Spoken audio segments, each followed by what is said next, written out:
And now we're going to watch the current number 2 on the Jeep leaderboard, Connor Coffin, a CT rookie, up against one of the best ever here at Bells Beach, Mick Fanning. A great battle. Connor really surprising some people with his power, but Mick Fanning taking the first wave during the break, and it was a good one, Ross Williams. Well, here we go. Right away, I like the size of this wave. Nice medium one here for Mick. Great wave selection so he can be aggressive. And already the judge is going to be psyched on that. A big old floater and a huge hack from Mick Fanning. Always precise on that rail. You never see him struggle through a carve. He just whips right through it. And a really exciting finish. Blows the tail. So, I mean, just a dream start for Mick. Mick Fanning up against Davey Cathles in the first heat of the day in some really lumpy conditions. Things starting to clean up now, though, and Connor Coffin gets his first ride.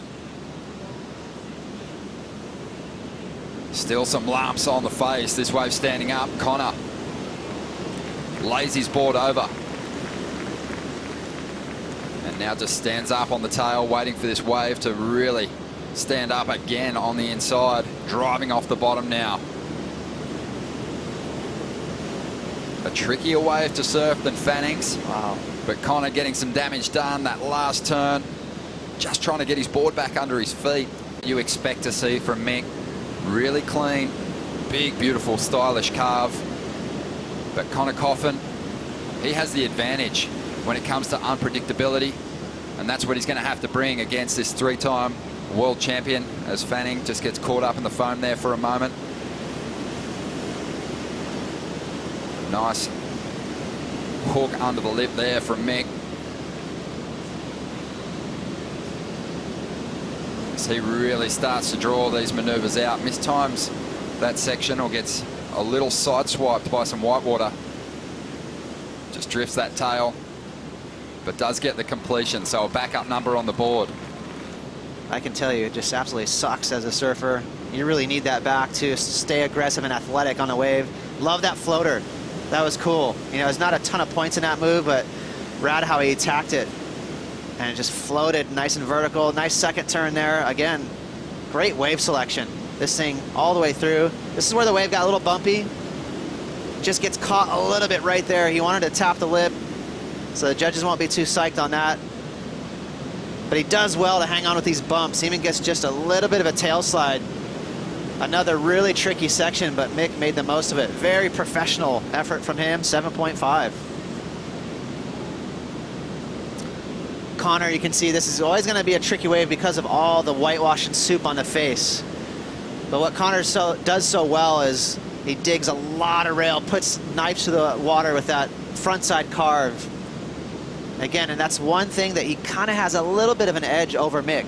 Mick is a strong surfer, but Connor, he rips those carves with a lot of power.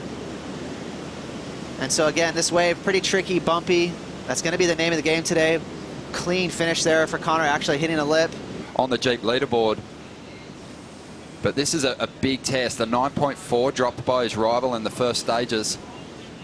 Let's see how he responds and if he can deal with the pressure of chasing a pretty hefty number. He needs a 9.14 at this stage. Again, he finds a wave with a lot of foam on the face and he wants out. And just don't even care where your opponent is. Let him do his thing and you concentrate on what you're doing. Here comes Mick Fanning doing exactly that. Driving into this first section. Tidy float to get started. Just transitioning through that second maneuver and mistiming the third. He goes down. So Connor Coffin will get priority and have his opportunity at chasing down a big number.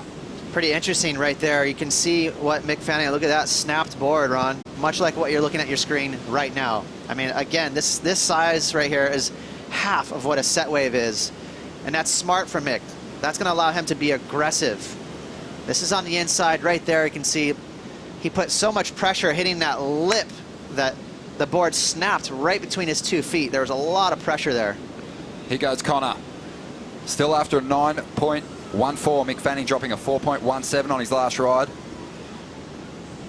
Happy to stick to the foam there for a moment because it sets up this section. And there he is. Just transferring all his weight onto the tail of his board. And moving a heap of water. Nice section on the inside. A clean floating re-entry. Just over 14 minutes to go. Solid ride. To get all of it in one fell swoop. And just trying to see if he left anything in a tank here. It's always cool to see what the wave offers. You know, if you surf it perfectly, how many points are there? Maybe a 9 in this wave. Really smooth layback snap. But you can see the quality of the wave wasn't perfect. It went back to that shoulder. So really just one big opportunity. And he did well with it. And then a very clean, nice closeout snap. As anything, but look, here we go. Look at this one. Well, let's see if Connor Coffin can make Mick pay for that mistake. He swings into this one. Out onto the open face. The wave wasn't too steep, but Connor, he keeps laying this board over, as he has done throughout the earlier rounds of this contest. He needs this big major turn though on the inside. Starting to build some speed. Loses the tail and a big float. Just weightless as he fell from the roof of that ride. But here goes Mick, and he's just struggling out there at the moment. We've seen him blow priority twice and now take a fall. Was definitely tricky to land. He stuck it well. So what really would have made this whole wave in terms of getting a 9.04 easy is if he had a big top turn on the outside. And again, we've been talking about wave size. The smaller waves, they allow for that. They're steep and they really line up across the outside to get those easy big old tags where you're throwing spray. So just a slow start for Connor, but this is where he steps on the gas with a snap and he combines it with a big old floater. The most successful surfer here at Bells Beach in recent times. And Fanning, he will be sweating on this number. A lot of mistakes from Mick in the final stages of this heat. And the judges having another look at the replay. So cutbacks, really clean, solid. He definitely is pushing on that surfboard. You know, they are not lazy cutbacks. He is pushing on the deck of that board. So he's throwing some really nice speed tracks. But it's easy for the judges to get frisky with the scores as soon as you start connecting with a critical part of the wave. And that was all about the last 2 turns. The last turn in particular, solid. Maybe even the last little layback jam wasn't as critical as we've seen Connor go. He's going for like a 2 for 1, like trying to jam 2 moves in real quick. But the numbers are starting to fall as Fanning makes his way in. He might be looking for a different piece of equipment in his next heat. This board just hasn't looked like the one that he broke. Well, we talked about his back too. You know, it's possible he's feeling that. Just a little ginger, so he's gonna have to spend some time in the physio again, get some work done, and recoup, because he's got the semis to think about. Well, the score has dropped for Connor Coffin. Not enough. Mick Fanning dodges a bullet in the later stages, and he will have to again make his way up to the physio, have that back worked on for the semi-finals. He'll be taking on the winner of the next heat